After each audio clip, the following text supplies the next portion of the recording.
And Jesus is right there, and so you've got the creator of life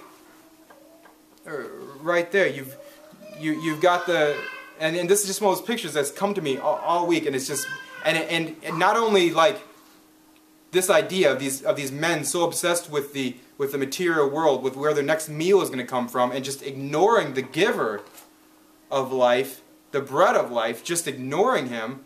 And not understanding him, but also I just see that in my own life, a whole bunch of ways where I get all worked up about things, and so God's just kind of bringing that back quite a few times this week. And so now, verse 22, we go on to like the second part of the story, and one of the things that God has been teaching me for like the last couple years, and it's probably something that I knew before, but it's something that's become really, really real to me, especially since starting the church here, and just the different things that have happened the last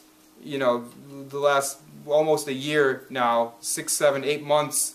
God has shown me that He can be doing two very different things at once. We talked about this with Jonah. How Jonah, God, when our first message series that we did back in May and June, we talked about Jonah, and we talked about how God took Jonah to Nineveh, and God used Jonah to do great things in Nineveh. God turned the people of Nineveh to Jonah, or to Himself. But then God also, He was doing this big, broad thing in Nineveh, but then He was also doing this very specific work in Jonah's heart. God was also changing Jonah's heart. He was changing him. He was working on him. He was crushing some of his idols. He was crushing his racism. He was crushing his pride. A whole bunch of stuff God was doing in the heart of Jonah, and He was using Jonah to do great things in Nineveh as well. And here we have God doing that. In this passage as well. I've seen it in my own life lately too, where God is doing something specific in my heart. He's changing me, He's working on me, but He's also using me and our church and other ways. And so it's been really cool to see how God does that. And we see it here in this passage as well. Verse 22 says, "And they came to Bethsaida, and some people brought to Him a blind man and begged Him to touch Him." Which, that's pretty normal right there. That happens a lot. Jesus comes somewhere, they know who Jesus is, they know of Him, and they know that He does great things and He heals people, and so that part of the story is pretty normal. But then verse 23, things take a really unusual turn, and it's pretty obvious by the end of this what Jesus is doing. Verse 23, "And He took the blind man by the hand and led him out of the village, and when He had spit on his eyes and laid His hands on him, He asked him, 'Do you see anything?'" Okay, Jesus has never done this before. Okay, this is something you're never going to see in any other account, and before or after this.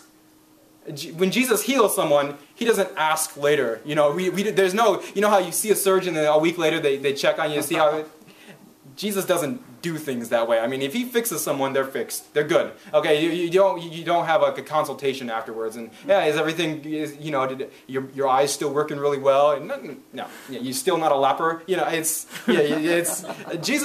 Jesus heals people, but here we can see for sure that Jesus is up to something.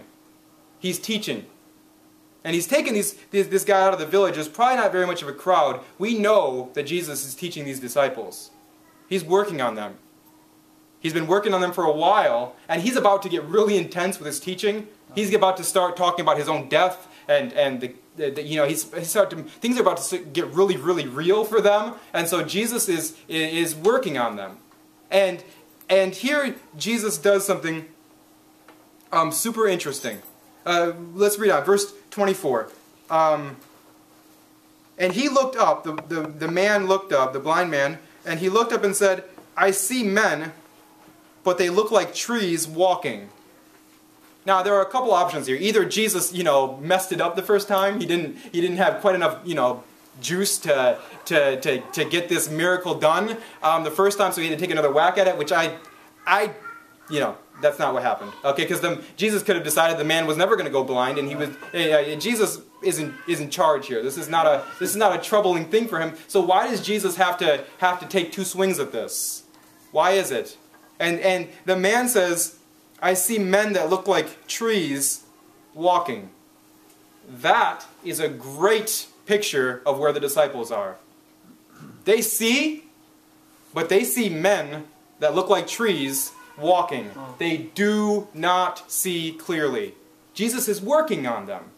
He's working on them.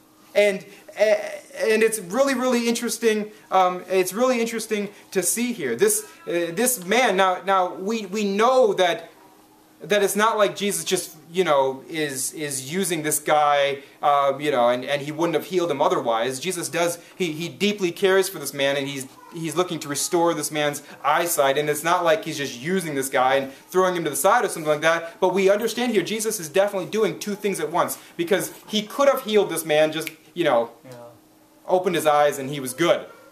But he doesn't do that. And pretty much, you know, and this is pretty much the common consensus. I guess if you say consensus, you don't have to say common, but pretty much the consensus among like Bible teachers is that this is what Jesus is doing.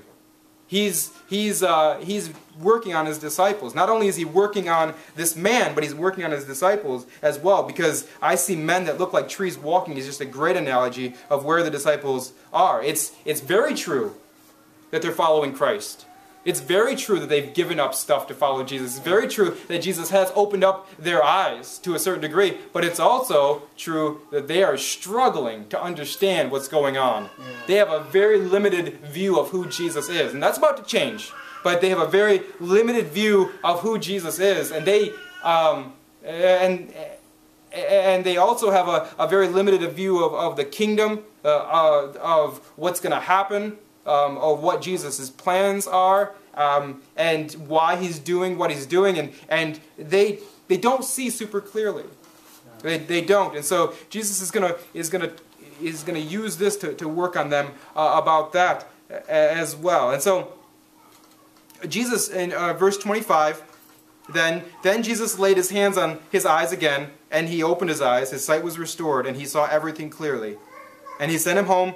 He sent him to his home, saying, "Do not even enter the village." So Jesus does a great work in this man. He sends him home. Again, he doesn't want a whole bunch of press about this. He doesn't want a whole bunch of publicity about this. But the message lingers on for these disciples. Because this has got to be something that's kind of like in the back of their minds. Why did Jesus need to take a second try? Why was there a strike one, and why did we only get 50% of the job done the first time? Why is this? Why is this? This has got a nag at the disciples, which is what Jesus wants it to do. These disciples, and I think probably I don't need to tell you this, we can see ourselves in this too. The disciples aren't seeing things really clearly. They've got their obsession over the material world. They've got their self-reliance. You understand? And I've been thinking about that this week. This is what hampers us from seeing clearly. Is that we're looking to manage all the factors. You know what I mean? We're looking at our lives, and we're looking at where the next meal is going to come from. We're looking at where the next month of meals is going to come from, where the next paycheck is going to come from, what people are thinking of us, what our friendships are going to be like, and what our relationships are going to be like, and whether our kids are going to be healthy and safe and smart, and all of these things. All of these things, and we're huddled up in the boat like the disciples, and we've got our material world, we've got our one loaf of bread, and we're just obsessing away over this one loaf of bread. And Jesus is like, do you still not understand? I'm the creator and sustainer of life. Look to me. Turn your eyes on me. Turn your heart to me.